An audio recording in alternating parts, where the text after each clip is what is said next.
When it comes to climate change, of course, the national government is really, ultimately responsible for this. However, a lot of the work that they, of course, are tasked with doing gets, of course, filtered down to a more local level. This is why in local councils you have environment officers. You have a department almost in every single council that deals with the environment. It is its own committee. On your council, they have one.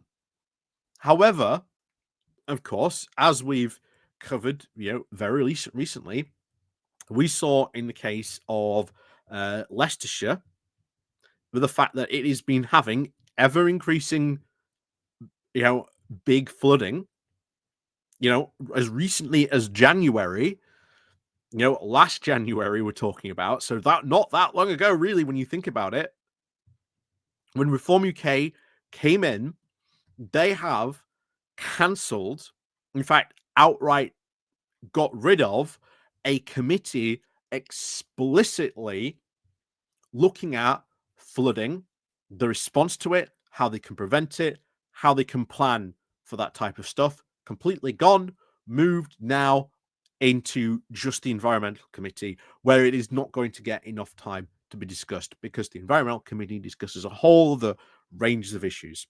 That is why it got moved to its own committee, because the council at the time recognized, and again, at that time, run by Tories, recognized that actually they needed this committee because of the increased level of flooding in this area. And it is not only things like that that they are cancelling. They are, by the looks of it, cancelling any sort of climate change preparation bodies, or in some of the cases, some of these councils do actually have a coastline that is going to be heavily affected in some cases by climate change. Well, in a lot of cases by climate change. Oh, do we need to have any, planning or maybe preparations in case something happens there? Nah. So it is of no surprise that we are now seeing reform councils facing protests by locals in those areas going, hey, why are you getting rid of this? This is kind of important. We should be having these discussions. This post that you got rid of, that's really important. We need that. We need that preparation, because if it does, the worst comes to worst and there's no preparation, but then what? So kind of important, kind of very, very important to have these types of positions, have these types of discussions, because it's not wasting money. You are making preparations in case the worst should happen. And in cases of this climate change, we are seeing the consequences of that. And you need your councils to be able to prepare and to have plans in place should the worst come to happen.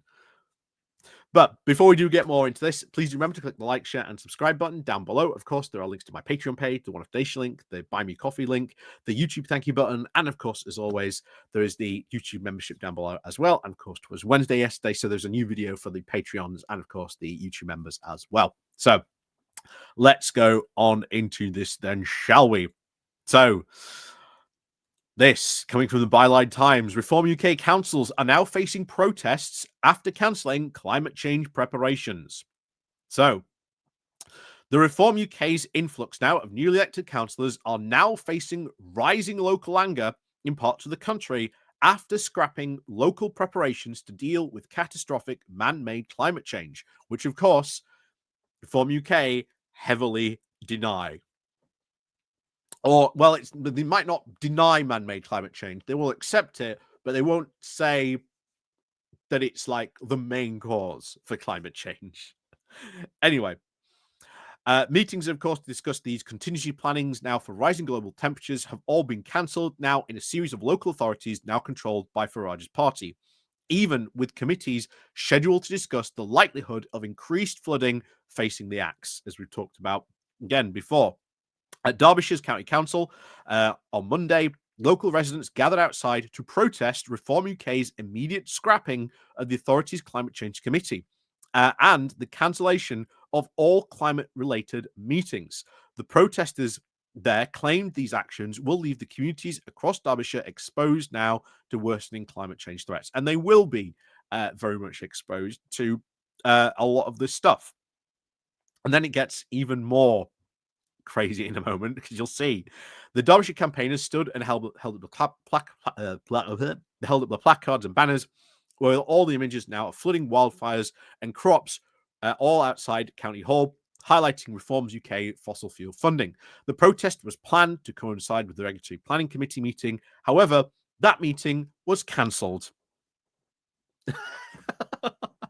Because if there's one thing you should know at the moment, Reform UK are just cancelling every single meeting they've got on their diary. When are they ever going to meet? When are they going to have these meetings? We don't know, but they're not apparently important enough to have yet, because they're still just getting the feet under the desk, as they would like to say. Sorry, that doesn't cut it. You guys are in charge now. You should have been prepared to have these types of meetings. They were saying, oh, we'll hit the ground running. Well, maybe going into that meeting is what hit the ground running looks like. As I keep on saying, they didn't hit the ground running. They've hit the ground face first. So, Reform councillors, of course, most prominently in Kent, are now cancelling swathes of meetings as they try to get to grips with power. Another Reform-controlled body, Lincolnshire County Council, has now completely scrapped its Flood Management Scrutiny Committee, as we just said there as well. They said, of course, it would save money. The opposition Labour Party, of course, described it now as reckless, as it would put now residents at risk. Residents, of course, protesting this week, say they will now keep returning now to highlight Reform UK's failure to protect people from climate change until they make climate action a top priority. The local campaigners, of course, argue that Reform UK's fossil fuel funding, the denial of climate science, the attacks on net zero, and the deliberate dismantling of climate governance will make them culpable now for climate-related hardships locals face. And again, absolutely very, very true on that.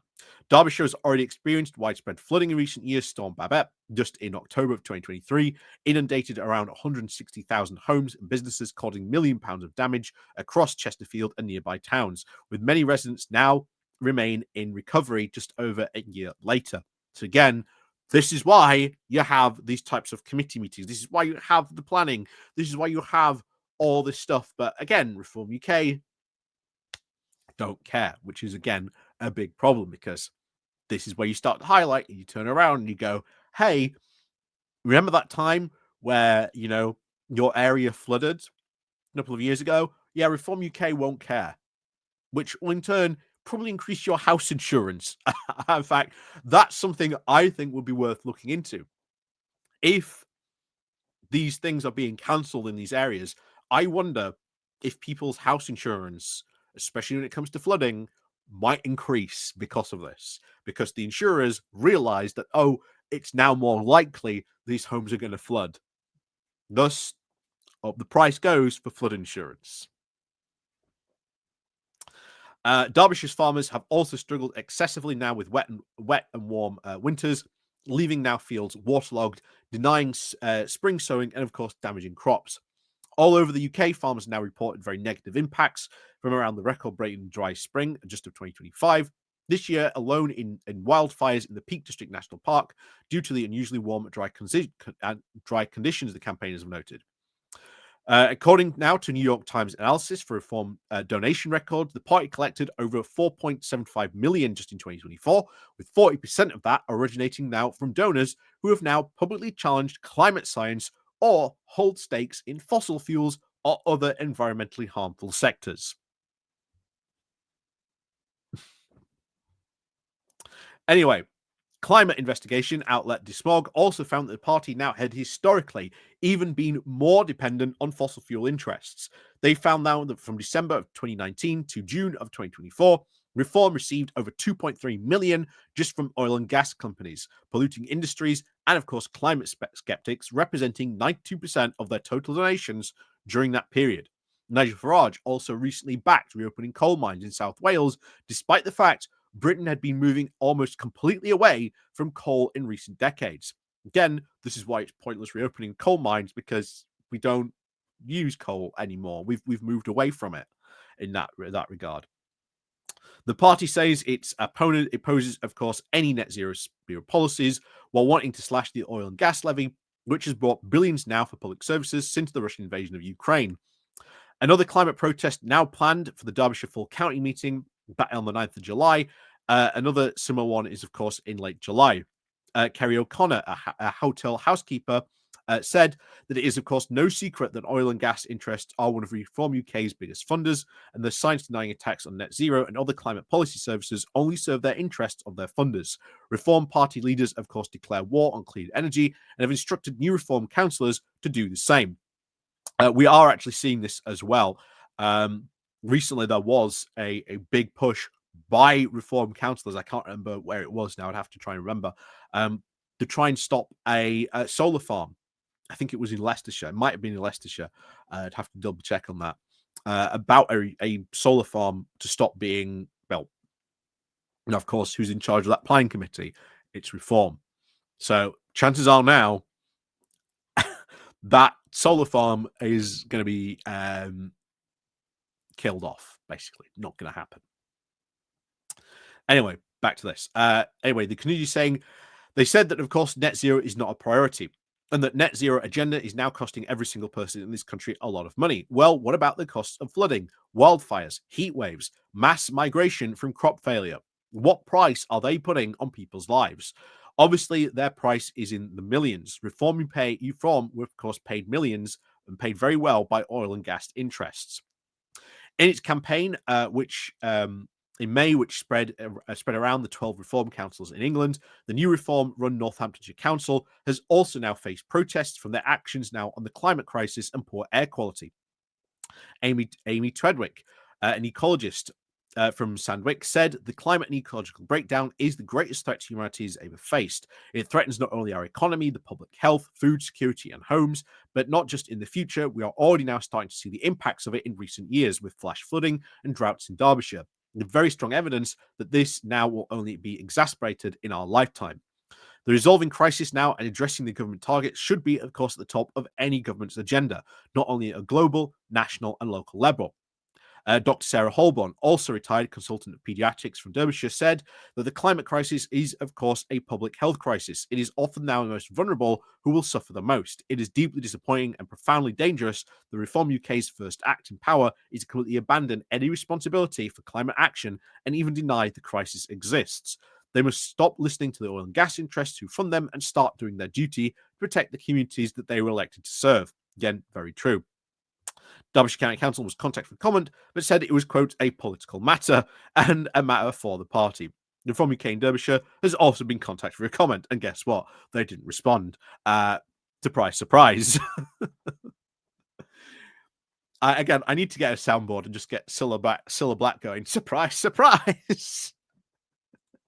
Because honestly, we shouldn't be surprised by all this at the moment. But yeah, sooner or later, flooding is going to happen. Flooding is bound to happen. Probably this autumn, this winter, absolutely in these areas. Then how do they respond? When they have been cancelling all these things, getting rid of these committees, how do they respond to it? Because it's inevitable in some of these areas that it is going to happen. Absolutely inevitable. And yet, you'll look back on it and go, guys, you cancelled that flood defense committee. You got rid of that, that idea. You got rid of that, climate change precaution that we had in place for this. It's your fault. So we'll see what happens, because it is inevitable that in some of these areas, flooding will happen again. And I guarantee you now, if you live in an area where you have a high flood rate, it would not shock me if your flood insurance goes up. because of what these reform people have done. You should bring that to them at a local council meeting. That'll be fun. That'll be fun to discuss. And actually ask your insurer whether it has been the policies that they have cancelled by your local reform council that has caused that increase.